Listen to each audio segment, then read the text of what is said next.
And we are live. Welcome to the NBA Live Before Lock Show, Tuesday, March 24th.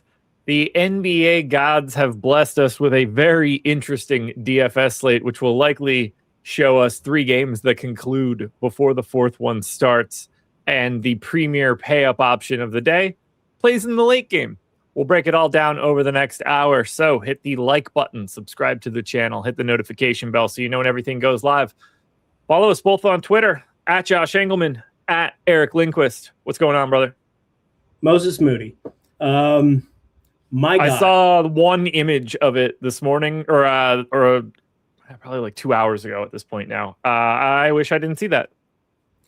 I thought he slipped on the floor when it was happening live. I thought it was like a wet spot. And it was just his knee giving out. It was really not okay. It looked like a wet spot, and he had a banana peel on Mario Kart. And I haven't stopped thinking about it for, what is it, like 20 hours now? Nah, like 18 hours since it happened. I can't stop thinking about how nice it is to be in an air-conditioned room talking about sports rather than playing sports and not have my knee attached to my body. It just looked horrendous. That visual of the knee, I don't ever want that to be me. Nope. It gives me the will. Man, I don't do well with that kind of stuff. Yeah, me either. The Gordon Hayward one is obviously the worst one of all time because it was the first game of the year and we're all watching it, and Cleveland had their big homecoming, and just Jay Crowder in the corner going like this. You'll never see Jay Crowder like just And that's the closest that I felt to that in a long, long time. Like I haven't seen an NFL injury that was that bad. Gordon Hayward for me is just the worst because I saw it happen before, like while it happened. Yep. And I saw the foot, old school, like slam ball style. And I was like, oh no. And then when they showed it, I immediately looked for it. And then I was just like, I don't want to watch the game anymore. I shut it off. I gave up. Like it was too weird. Just wish that game never went to overtime. It never should have gone to overtime. I was winning money and then I lost a little money as it is. And obviously, hopefully you played 0% Trace Jackson Davis, but it was nice to have Ace Bailey as something to fall into. But my second best lineup on DK had Brandon Ingram. That was also not fun. Still weird slate yesterday, so I'm happy to turn the page. Just playing the minimax today, playing 150 in that, and letting it rip. So should be a fun 4-gamer. We've got massive chalk. We've got an 8-player team right out the get-go. But just thinking about the Moses Moody thing, man. Like, it's so nice to be talking about sports. It's so nice to be where we are. And sometimes it takes something awful, terrible happening to really like ground how good you got it. Like, we got it pretty darn good. And I know he's making millions of dollars, but like that shit just makes me queasy. I don't like it. Oh, by the way, the worst ones are all of the MMA leg breaks. For sure. Check kicks, and then the leg just becomes Stretch Armstrong and like wraps around the other dude and then comes back around like a boomerang. Like, this isn't the job. The job is not to. Oh yeah, but those to me, those are the grossest ones to see because like they have those like it's 8 million frames per second cameras, so you see like it's as if bones stop existing. I don't enjoy those at all. Whether it's Weidman, whether it's Anderson Silva, whether it's what was his name? Something Corey Hill was the first one in the UFC. Gross, dude. Just gross. My mic's fixed now. But no, it was just one of those things to think about. Also in MMA, they literally like let them break. Like they let their arm break in the first round because they're like, oh, I'm going to have to tap or I'm done. And then it's like, well, I still have my legs. They're insane people. But that kind of comes with the job. This Moses Moody thing, man, this is not a part of the job. Think about how good LeBron's ran for 25 years now to never have like a major structural issue to anything. Yeah. He takes care of himself such a ridiculous amount. Identical outfit. I'm wearing a sweatshirt. I've not worn a sweatshirt in like 2 weeks because it's been 98 degrees. So yeah, I have the same hat on. Does that count? Whatever. Speaking of 98 degrees, the hardest thing that I do is this show. You're wearing like a strip of winter mint gum on your fucking head right now. Just want to Honestly, I'm really not happy with myself. I'm wearing a Bulls hat and a Pistons shirt. Kind of bothers me. Going back to 1989, you're I'm kind of dressed like Woody Harrelson and White Man Can't Jump. You know what I'm gonna do? I'm gonna go to my car. Oh, go get a gun? No, not bad. Yeah. Shoot all y'all. I'm gonna shoot all y'all. I might want to shoot myself if I play 95% Devin Carter today. 4,100 point guard, shooting guard eligible. The Sacramento Kings have 8 bodies tonight, and Devin Carter is currently projected for all of the ownership in the world. Now, is he going to be 95% owned? No, he is not. We could talk about that in a second, but he is going to be the highest owned guy on the slate, or at least it seems like it is. His competition, his teammate, Malik Monk, 5,400, point guard, shooting guard eligible. Also massively owned because there are no Kings today. And then your third most owned guy is sort of equally as unassailable. That is the $12,500 Nikola Jokic, the highest projected man, the highest salaried man on this slate, and 55% owned. Where would you like to begin? That I have 100% Devin Carter and 90% Malik Monk. What a time to be alive. They have 8 guys, friends. They have 8 guys. They could try to win this game, and it's not going to matter. They're 17.5-point favorites, and sure, Charlotte, best starting 5 in the NBA. We've covered that how many times in net rating? How many times can you cover that 5-man? But you said this before the show where they'd be 9.5-point dogs to OKC on a neutral floor. So like, this is just an absurd spot. It's minutes. It's absurd. Even Doug McDermott, I have 8% of. So like, there's not a single Sacramento King that's out of play. McDermott's the most out of play because he needs to make 6 threes to be relevant. But like Patrick Baldwin Jr. is outrageous. And he's the guy I project for the fewest minutes. He's the guy that we have the fewest minutes listed there. And he's the third most popular because welcome to the slate that we're given, not the slate that we deserve. Shout out the Dark Knight, but the slate that we've been given. So I look at Patrick Baldwin, Malik Monk, Devin Carter. It's just massive parts of this slate. I have north of 40% Patrick Baldwin. I do think Daquan Plowden, probably the guy that could change the most between now and lock.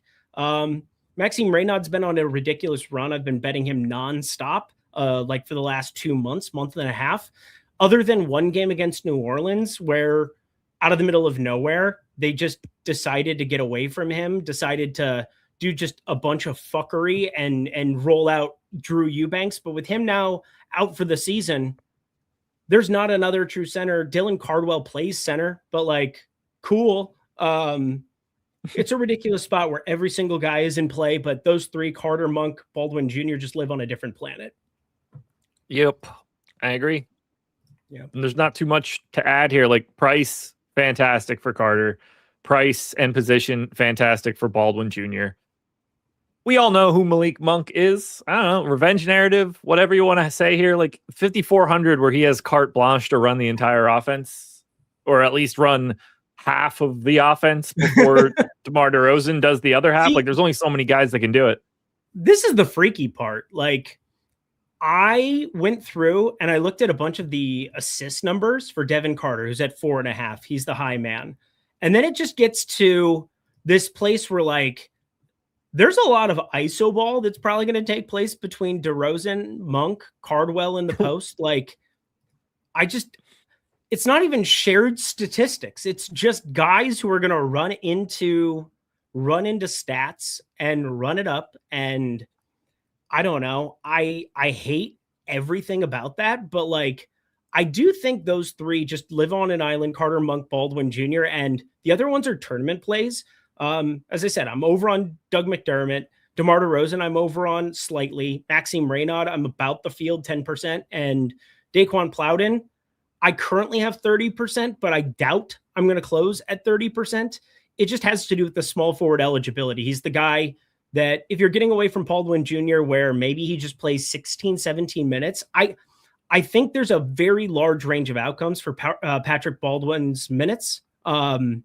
he could play very, very few. He could play a ton. It really depends on, like, because Sacramento, there were times that we talked about Patrick Baldwin Jr. He was a DNP CD, but with 8 guys, I find it hard to believe that he's not going to be in there. And so he could play 16, he could play 26, 28. Like, there's a large range of outcomes, but at 3,500 with small forward, it just kind of makes sense. But yeah, I think Daquan Plowden probably ends up being the guy that I trim down a little bit, but I'll still be over 11%, no doubt. Yeah, Cardwell's probably the guy that I like a little bit more. If we work our way down, I just think he's better and has a better price tag at a more reasonable price. Like, I'd like to loop him into those top 4 a little bit more, but yeah. Ultimately, that's something that I didn't notice. Wow, did you note the relative boom score for Patrick Baldwin in comparison to like Devin Carter and Malik Monk? It's way off the cliff. It should be. Yeah. Oddly lower than I expected for what we have here. We'll think about why that is in a bit. Look at everything else sub 4K. Alvarado exists, but like, when you look at the board, and this was kind of my intro to the slate, I got off of MLB. I talked to MLB for over an hour and a half today, which is just awesome. It was great to get back to a new sport. Come July, I'll lament it, I'm sure. But like right now, it's really fun to be back in the MLB streets. But this slate with Jokic, when you have a Jokic piece like this, there's always something to be said about a massive, massive blowout. You could go Jonas Valanciunas sub 4K. You could also roster a little bit of, the Dean Wade piece, I suppose. And then we have another chalk day of Javon Carter where, I don't know, he's starting. As long as he keeps starting, he didn't play very well yesterday, obviously, very, very obviously. But like sub 4K, there's nothing that I look at and I'm like, ooh, I'm excited to be playing this. And that's where Patrick Baldwin on a very tight rotation, small forward where, if you're not playing Plowden in a specific lineup where I think he's got more upside and should be getting the start here. But like, I feel all right with the idea that Patrick Baldwin, even with a low boom score, has a lot of paths because what he affords you. He affords you Jokic. He affords you Donovan Mitchell. If you want to be going the route, Paolo Banchero, everybody's probably going to be playing again, and I'm probably going to be playing again. But there's a lot of spend ups and not a lot of value, like sub 4K value. You were absolutely right. We've got Javon Carter at 3,600, Patrick Baldwin at 3,500, and then what? Nothing. Like we're patching it together with some 4K guys, but even if we're just talking about it from a point per dollar perspective, when we get out of those Sacramento dudes, outside of Javon Carter, Kobe White at 4,700, solid enough price tag. It's Jokic. If we skip Patrick Baldwin, then center. And now we're all the way down to Sam Merrill, who's 12% owned. There's just not a ton of value out there. It does make Patrick Baldwin look so much more interesting today. Not to mention he could just, like, his minutes could be random. He could play 40. And I'd be like, yeah, of course he did. Yep. Like, I trust absolutely nothing in an 8-man rotation for the Kings in this spot. So that value is going to be able to afford you Nikola Jokic. I expect that pairing to be very popular when you have Baldwin. Here's a question for you. What does the lineup look like when you have Baldwin without Nikola Jokic? How much more are you able to actually put in there if you're spending down like that? I'm going to take a look. In our single lineup sim, an incredible tool. Yeah. It's got Banchero. It's got one of Brunson Cat. There's probably not a planet where you're not doing that. Donovan Mitchell for sure. Probably another guy that can definitely make some sense no matter what. But my thing with DeMar DeRozan is like, if these games stay competitive, he plays 37. If they don't, he played 17 and 23 minutes recently as well. I mean, these minutes are insane. 41, 37, 38, 17, 23, 32. I mean, we are all over the place. So if it's a 20-point game at halftime, you're going to get like a rotation of DeMar DeRozan followed by 18 minutes of Patrick Baldwin. So like, boom score or not, it's so hard for me to look at what the minutes potential can be for him know that he's 3,500. He can eat up small forward, power forward for you, and he just has crazy minutes potential if this game goes wonky. You probably don't want a lot outside of Monk and Carter. And again, that's where I said those three are just on a different tier for me, where I find them unavoidable in any capacity. Monk and Carter, they're good fantasy performers. They're very cheap. And, if the game stays somewhat intact, Monk probably closes, but your starting five has two closers in it, no matter what. And more than likely, because of what's available to them, that ends up at the guard spot. I don't find Dylan Cardwell's minutes to be crazy, like 16 to 28 type. Like Maxime Reynaud can be in down 25. That's something that they've definitely shown that they will do, and they're fine with. So I think your most likely closers, no matter what, out of your starting five are Carter and Reynaud. And right now, we've got McDermott starting at small forward. That is very volatile. Like, they're not trying to develop Doug McDermott. They're not trying to go in and say, we need to give some crazy minutes allotment. Again, am I overweight to him right now? Yeah, but he's 4%, and I have 8% of him.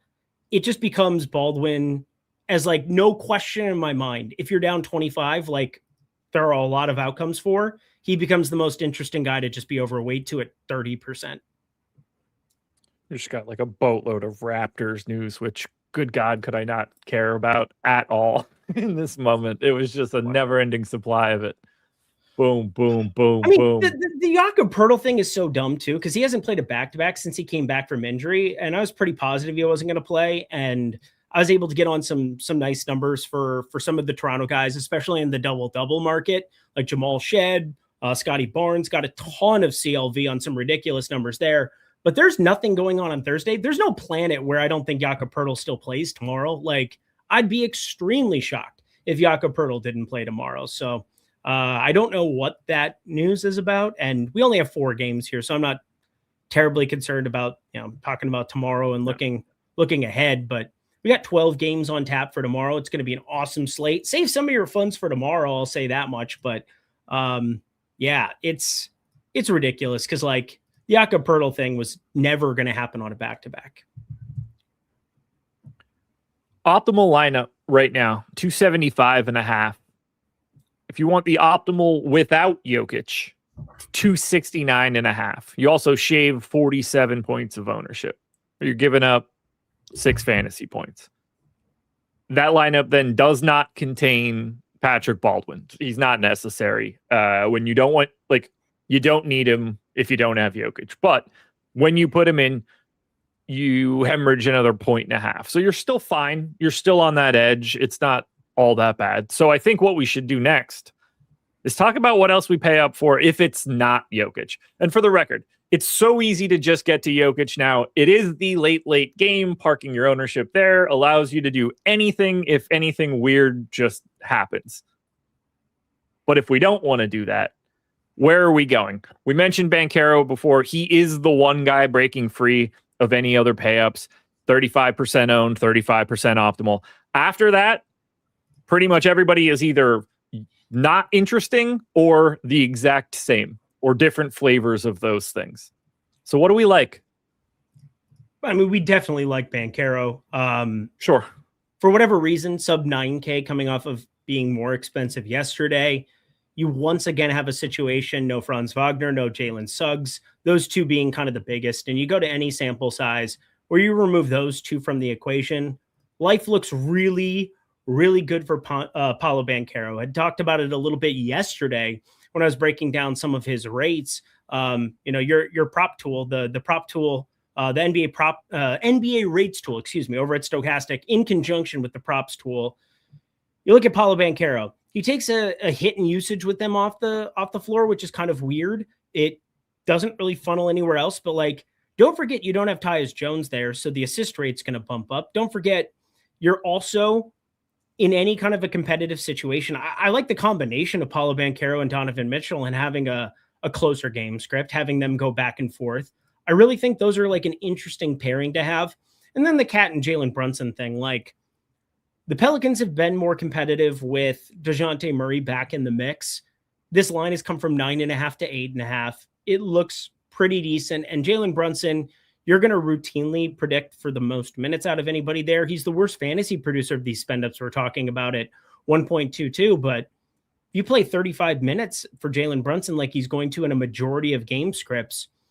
He's at point guard, whereas like everybody else, shooting guard, center, we've gone through all these different options. And Malik Monk, considering where he's listed at, and we can click him on shooting guard, I don't find it all that cost prohibitive to go to him. So Mitchell Robinson and Cat have also been sharing the floor a lot more of late. Part of that was Josh Hart was out. Josh Hart is back, but even still, they've gone to, last game, they're going to more Mitchell Robinson Cat than what they had 2 months ago, month and a half ago. So I like specific pairings, but I'd say my priority, Paolo Banchero, Donovan Mitchell, Brunson, Cat, kind of in that order. Mitchell scares me. Well, it's the same thing I've been saying lately. Like, I have no idea how to choose between Donovan Mitchell and James Harden in these games, and neither does our data. Position takes separated care of it, by a point. Same ownership, same optimal, same boom, same everything. Yeah, position certainly makes it a lot easier. You'd prefer the shooting guard option. Realistically, they should probably both have MPEs, but that's neither here nor there. That's really the problem at the top. You get past the Jokic and Banchero piece, and it's Cleveland, New York, Cleveland, and it's like, oh my God, I'm just sifting through all of the best guys on the exact same teams here. Does that mean somebody's slipping through the cracks? And yes. I have a name in that example. Ooh, you say yes. I'm wondering if it's the same guy. Is it Devin Booker to you? Yes, it is Devin Booker. Absolutely. Yeah. 3 hours later, and Devin Booker is the guy. He was going to be Nuke of the night. Now I have to have a different one, but 3 hours later, we're not going to know the Grayson Allen news. And not knowing the Grayson Allen news is the difference between Devin Booker looking at like 5.5 to 6.5 assists, the difference between 1-2 minutes, a little bit more usage. Like Devin Booker is 6% on this slate. Devin Booker is phenomenal in your Jokic lineups. Again, I like these pairings of games because right now we have a crazy slate where 17.5 points, 10.5 points, 9.5 now dropped to 8.5 New Orleans, New York. I still have 9.5 in my sim, but the closest game environment we have is Denver, Phoenix. And if you get Grayson Allen out, I love a 6% Devin Booker, because who's going to have the flexibility to get to him? Like Jamal Murray is listed, thank God, lower than where I would want as far as the Devin Booker example goes. It's hard to find $400 to get there. And so I think pre-baking Phoenix Suns is a very big deal. Because again, it's negative 0.4% right now. What does it look like if you get Grayson Allen out? It's the only late swap that really exists on this entire slate. And I have 24% pre-built. I capped him at 25. I'm getting 24. I'm getting a little bit beneath it. But like Devin Booker goes from, a 32, 33, 34 type minute guy. Like there are minutes upside. And it's a 7% Devin Booker on a 4-game slate, where if you get Grayson Allen ruled out after the fact, it is an awesome situation to be running into. Yeah, I'm taking a look to see if I could edit this lineup in any way to improve it if we're taking on too much ownership somewhere. I tried to get rid of Josh Hart. That was not feasible. I can't imagine I can get rid of Malik Monk here. Yeah, no, he is 5 points clear of anybody else in that spot. It's not going to be able to be Carter. Realistically, I guess it could be Tristan da Silva. Yeah, you're just playing like Booker, Carter, Monk, and not really. Yeah, it would be Kobe White as the alternative. If I move, I think Kobe White's interesting around. Like Kobe White cleanup duty, that'd be fun. These are lower minutes projections than we've had on Charlotte guys for a long time. It probably in a lot of extreme game scripts gets to be Trey Mann, where Trey Mann ends up getting dusted off for 8 minutes if it's a 25-point game, but like 15-point game playing close to the spread, middle of the fourth. I think Kobe White's still on the floor. He very well could be. I find him very interesting today. I mean, he's the 4th best point per dollar play that we have right now. behind Carter, Monk, Carter, and then you get to Kobe White once again. Yep. Only 20% owned as well. And clearly in a cupcake matchup against barely an NBA team. That is correct. They're terrible.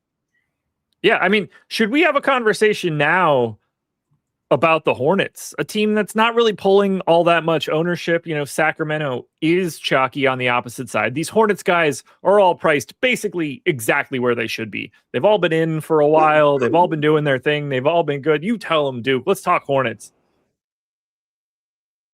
He's excited to talk Hornets. Want to talk Hornets? None of these guys have natural value outside of sort of Kobe White for today, but should we just be more interested in these guys beating the hell out of Sacramento?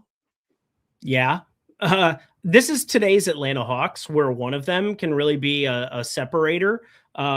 Yesterday didn't really come to fruition. Noah had an amazing first 3 quarters and then kind of fell by the wayside. But every single one of them, Diabate hasn't really had any usage because Kobe White in that second unit. I know Diabate starting, but it's made it more difficult when it's not Zion, James, and Grant Williams as your main 2 there for Diabate to get prioritized in terms of offensive usage.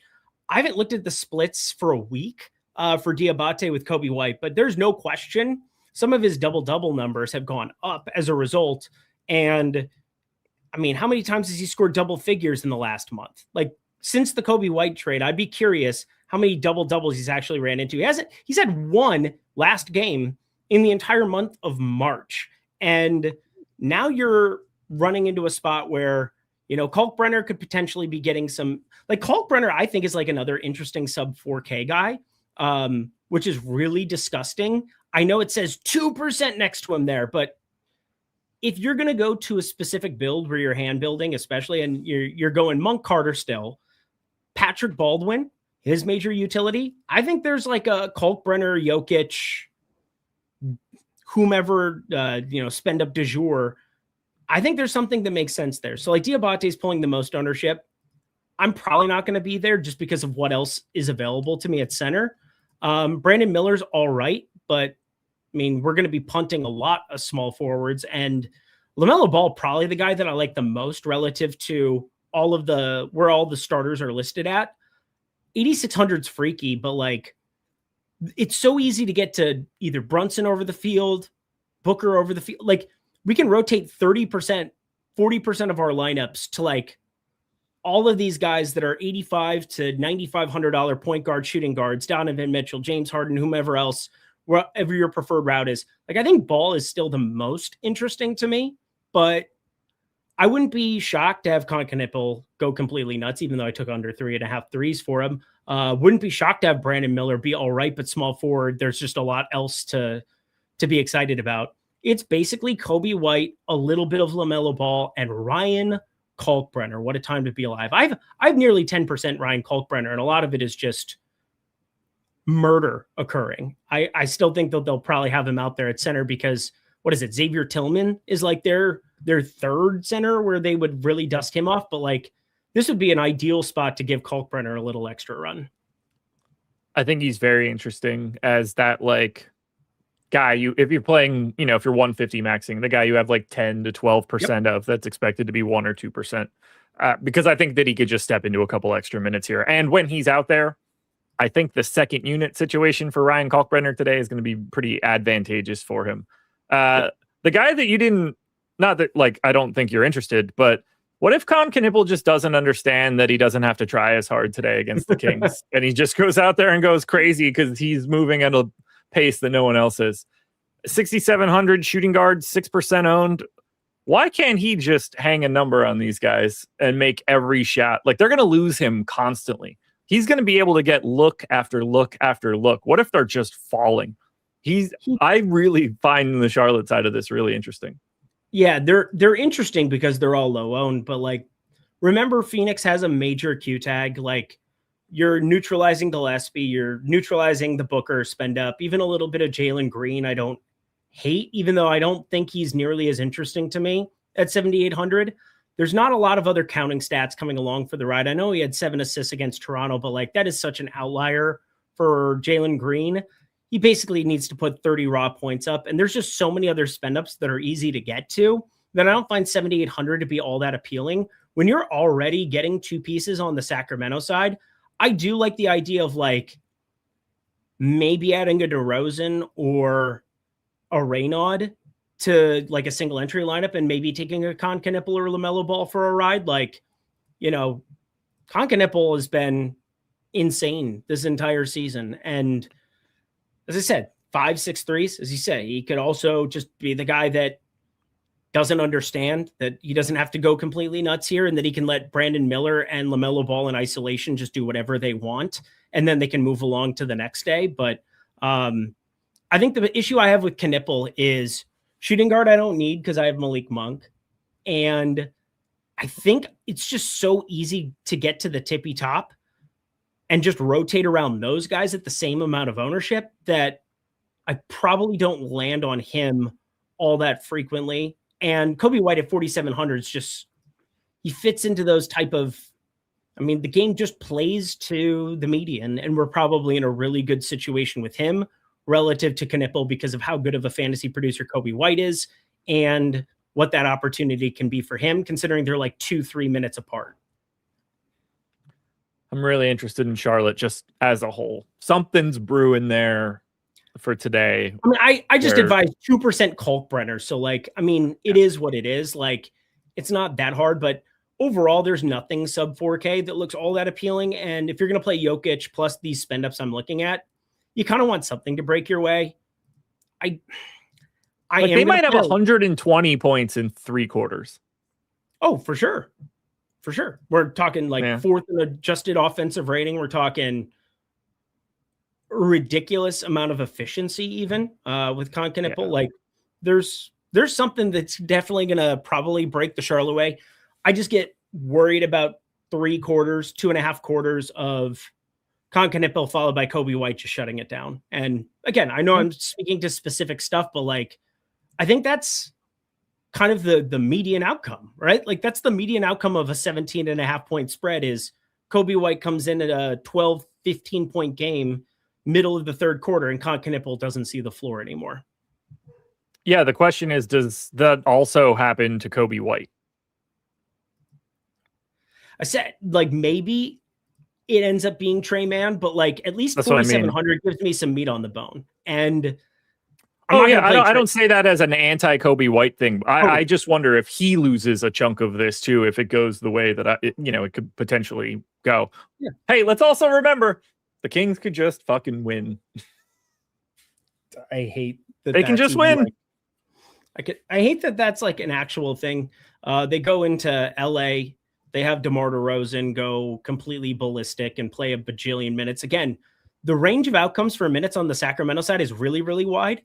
But even for Charlotte, like, as I said before, these are the lowest minutes projections I can remember on the Charlotte side in quite some time for their starting 5.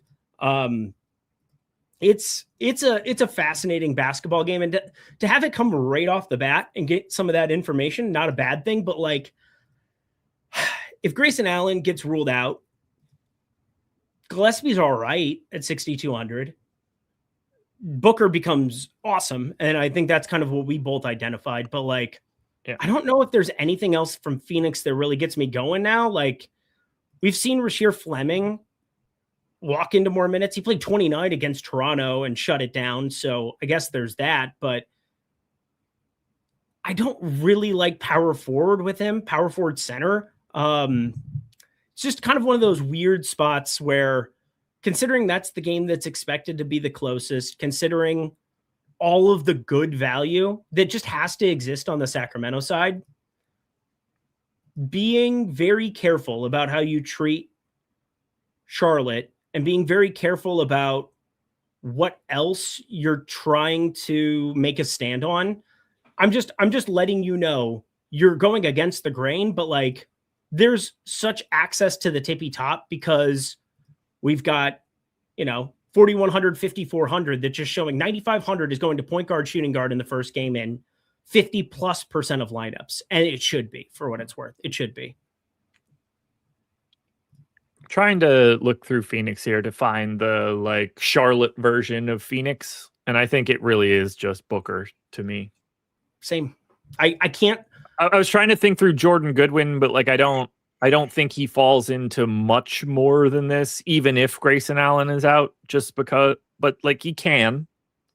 Wasn't Royce O'Neal out last game? Wasn't that Yeah. the deal that got Goodwin starting? And we haven't seen Royce O'Neal tee it up in a week. I'm talking golf, weird, but Royce O'Neal, considering he was out, and now just gets back in there, and you're projecting 28 minutes for him, and it kind of muddles everything else up. If you didn't have Royce O'Neal along with Grayson Allen, I think everything is on the table for it, but it would take a major outlier for me to find anything else on the Phoenix side. Ooh, look at you with new stuff. This is fun. Oh no, that's data baller, but that's fine. Yeah, I was curious how the Green Booker combo has been so far, and it has been exactly what you would expect it to be. Totally innocuous. Sorry. 0.2, yeah, it's it was is. Like might as well have been just 0.0. Hey, average is still solid. Baldwin Jr. starting. Fuck right off. Kings will start. Monk, wow. Carter, DeRozan, Baldwin, Raynaud. Okay, so got Sacramento pulled up here. So McDermott out. Can't play him. Baldwin. Let's just say that we flip-flop their minutes, because realistically, it's probably going to be something in that neighborhood. I'm going to give Baldwin 27.5 at that 0.78 number. That's 21.45. 3,500. That gets us to 6.13x value. If that's where it lands, that'll be the clean number 2 option of anybody on the slate, only behind Devin Carter. Patrick Baldwin likely to go from 25% owned to 40-ish. Yep. 50-ish. Yep. I mean, those 3 are going to be Giga owned and should be. And I'm just kind of going through some of the box scores right now because, I put Baldwin in for like 16 minutes yesterday when I was doing Lindy's stuff. And like, I knew it was low, but like, it's not like I was going to get props on Baldwin. Maybe we do now in the next 20 minutes, but I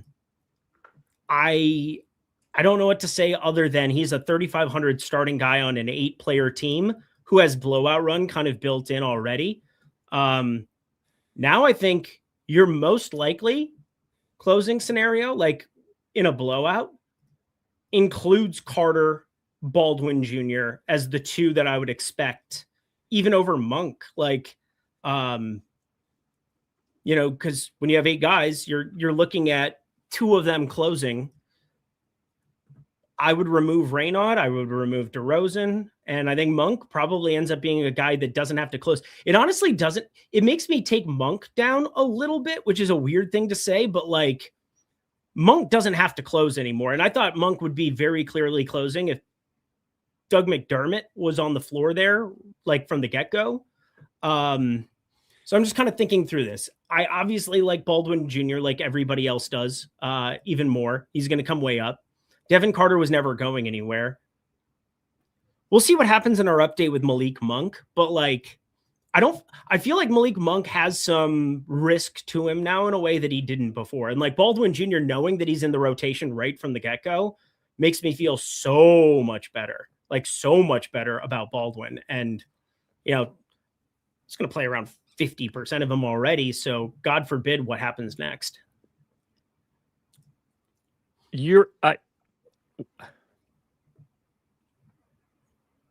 Why are you not as interested in Malik Monk now? Because I could see Malik Monk still being 65%. I'm not saying I'm not interested. I'm saying that like maybe he's somebody that I trim to like 50% because of like in the interest of positioning myself to win a tournament and thinking about what could happen over the course of this game. Malik Monk doesn't have to play in a 4th quarter where, I mean, more than likely, you're just playing the 3 of them in a bunch of lineups. And that's probably the path that I'm going to be taking, I'm sure. But yeah, fade him, Eric. I didn't say that. That's not what I'm getting at. What I'm getting at is I was planning on being way over on Malik Monk and Carter and just kind of moving along with my life. Now there's a path where you start to run into Malik Monk not being as necessary to close as what he was before, when you're getting a 3,500 Patrick Baldwin and the ownership that's still going to be there on Monk, and what else exists at the position. Like point guard, shooting guard has other guys. We talked about Booker as a spend up. I brought up Donovan Mitchell. I think I like him a little bit more. There's Jose Alvarado, but 4,100 for him. He's just going to pale in comparison to everything that we've talked about. There's no swap off of Devin Carter. They're the identical prices. That's not what I'm saying. You're not looking at them 1 versus 1 and saying, oh, well, Alvarado's going to, beat him 1 out of every 8 times. Yeah, great. Let me know if this is one of those. And, what else do you have for those 7 players in your lineup?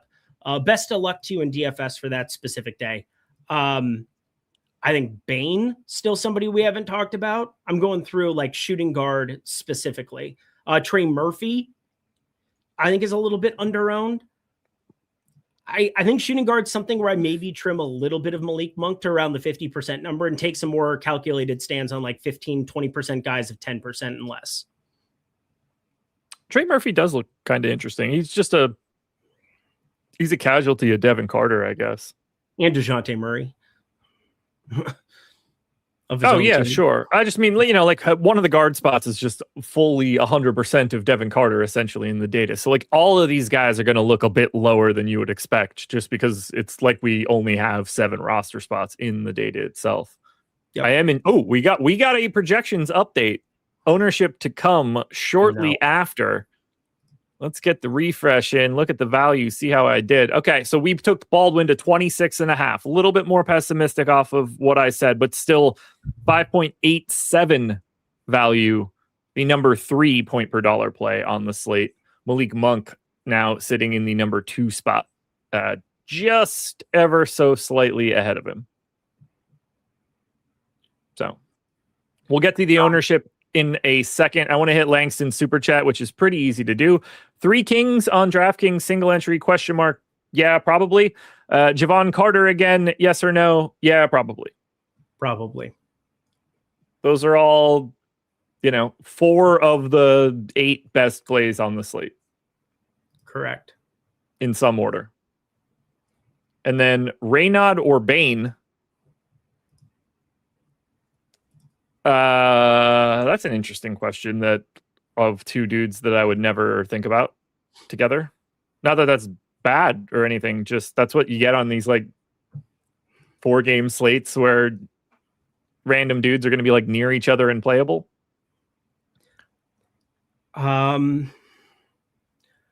It probably ends up being Bane for me.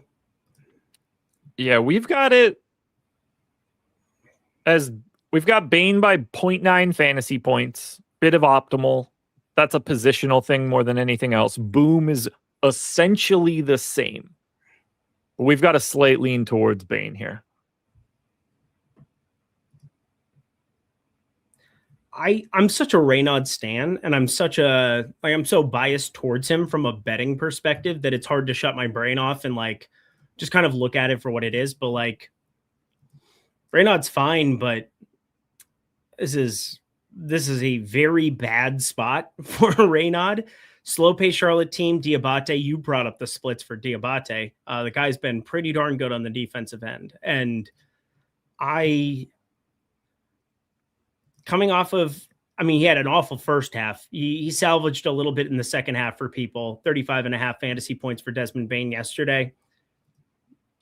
I'd be a little surprised to see him in a quarter of the field's lineups, but I think he looks pretty good. And yeah, if you're looking at that in the utility,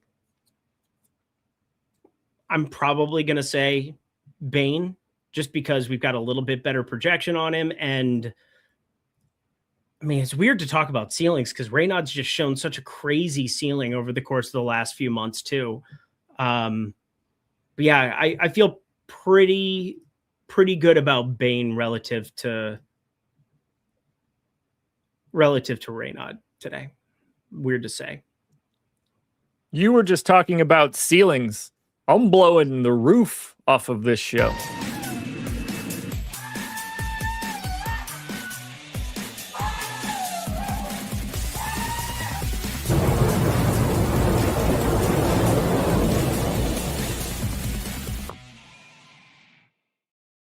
Nuke of the nighttime for Tuesday, March 24th. I was on the right track yesterday. I should have kept it at Alpert and Şengün and not Jalen Duren. Duren was pedestrian yesterday. Double, whatever. But Şengün was that dude. It did become that thing, even though they did not win that basketball game. But today is a different day. Eric, what do you got for me? What happens to Daquan Plowden? Like we've talked about Devin Booker. Devin Booker, I was planning to be the nuke coming in just because there's not a lot of late swap opportunities here. We don't have the post-lock show. It's only going to be, 1 hour of swapping and then 3 hours to sit around, wait, twiddle our fingers, maybe look at some MLB. I think Daquan Plowden just took a massive, massive hit when I'm not sure that his minutes are going to fall into the bottom of the earth. We have him in for 34 minutes still. And he's our highest leverage guy. Okay, that makes me feel a little bit donkey-ish because I didn't group it by that. But when we had Daquan Plowden starting, everybody had Daquan Plowden starting, and now he's not. One thing that happens is people kind of radically shift everything one direction. And I think Patrick Baldwin's cheap enough that I can play Daquan Baldwin as a fourth king, and I have no problem. 4 kings in most lineups, I'm just fine with on an 8-man rotation. So Daquan Plowden closing makes the most sense. Daquan Plowden playing a ton makes the most sense. Somebody said, can you expand upon Doug McDermott not playing? Yeah, Doug McDermott's a terrible fantasy producer. All he does is shoot threes, and generally that's good for DK, but he has to make 6 of them to be relevant today. I really like the idea of Daquan Plowden now that he's not starting, seeing that ownership dip on him. Plays a ton, so I'm going to make it twofold. Daquan Plowden on the cheap end, 5,200, not cheap, but I really like 4% ownership on Daquan Plowden and Devin Booker, 6 and change. I think he's somebody to pre-build into lineups. If Grayson Allen plays, so be it. I still get Devin Booker at low ownership. Nukes of the night. So you're a 4 kings guy today?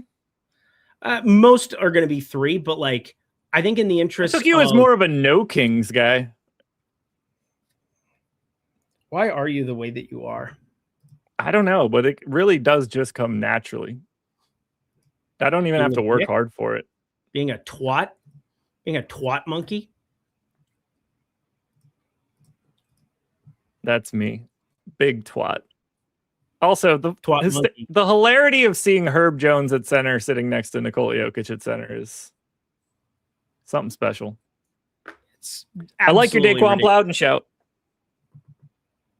I do. I like your Daquan Plowden shout. That's good. No notes. I'm a fan. I don't have a problem with that one at all. I'm going to go a different direction. And I mean that sincerely.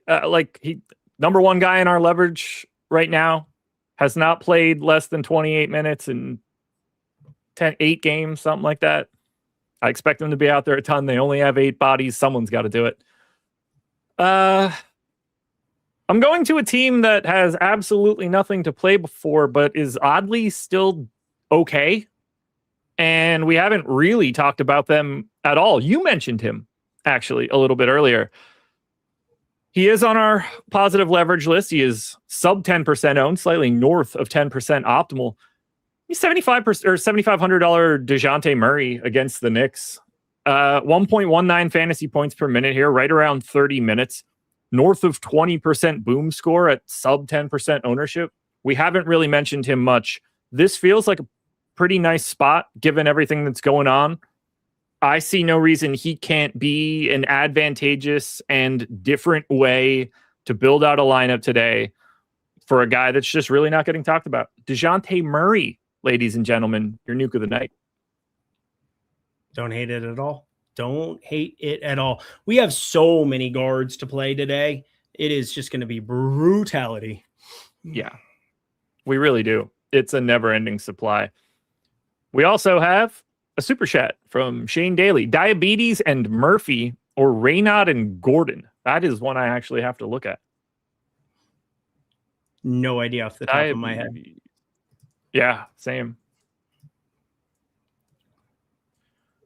They're all pretty much the same. Diabetes and Murphy seems like the answer. Because I think Murphy's just a better option than Gordon. Yeah, it's going to be Diabetes and Murphy for me, because I think Murphy over Gordon is the biggest comparison point there. I could flip a coin on the other stuff. Great. What about you? That's cool.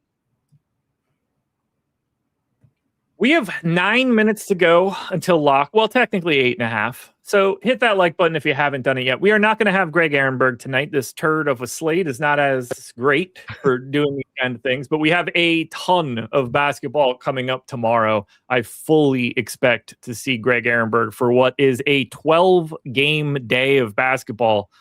I really hope that they don't cut it off at 8. 1, 2, 3, 4, 5. It'd be a 6-game slate if they cut it off at 8, but then it's 9, 9:30, 10, 10, 10, 10:30. We could have a fun double slate tomorrow, which is a better dynamic, I guess. Or give me all of it. Give me the full one. Famous last words. You want to do a white of the night on this one? Can we even do it? Sure, hit the damn button. Ooh. I didn't think he was going to say yes to this one, folks. It must be my lucky day. It's time for the white of the night.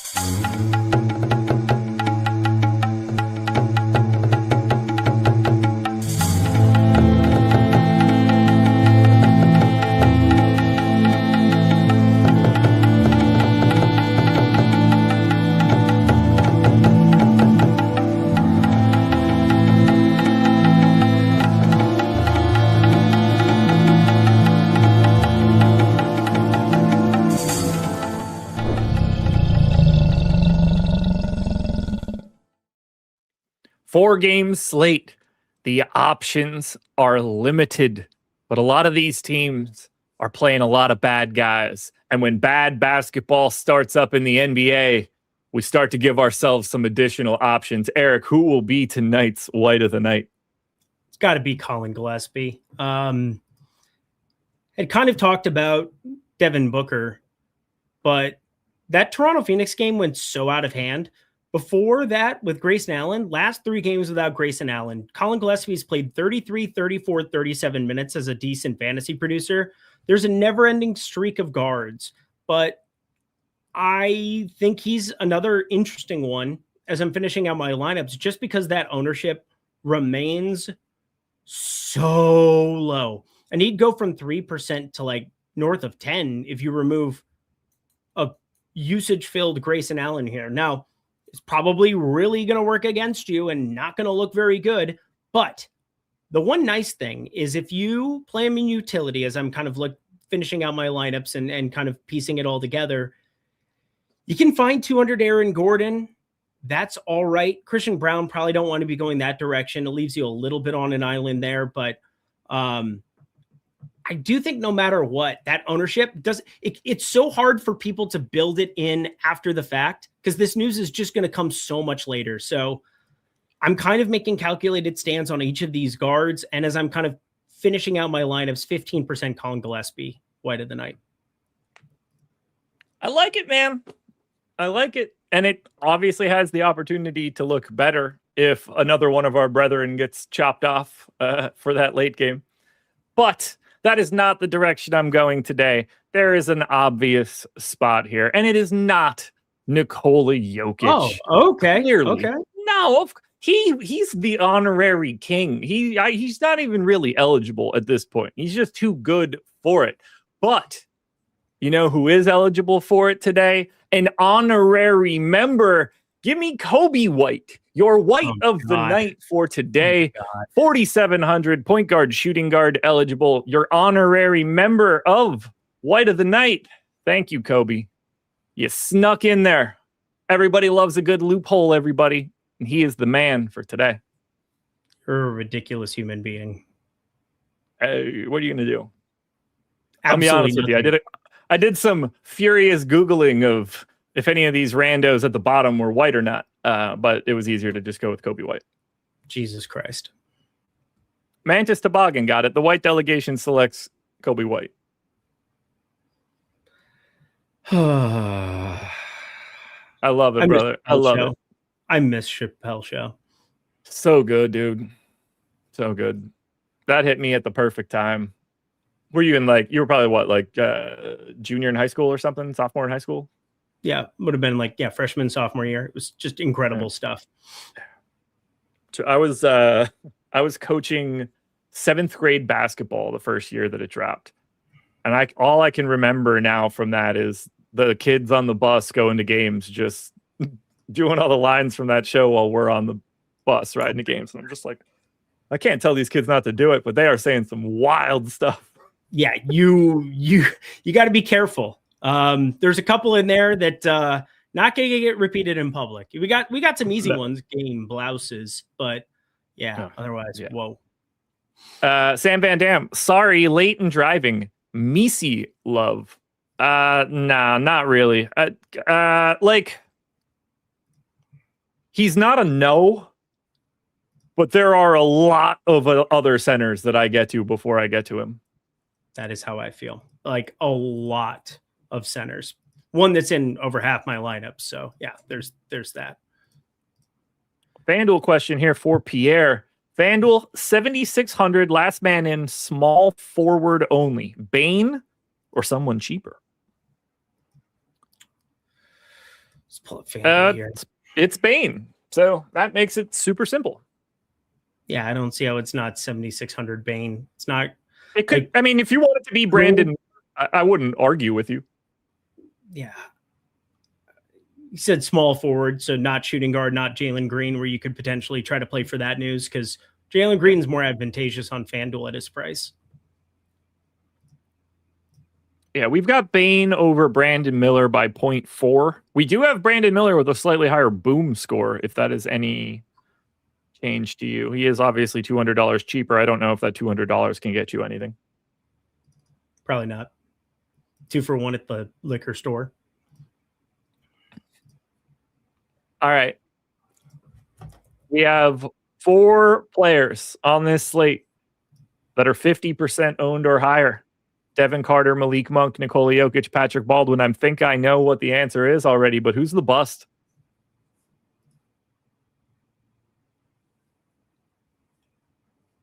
Patrick Baldwin.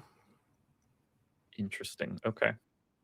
No, I'm going to go Malik Monk. I have Malik Monk in 48% of lineups. I'm a liar. 48%.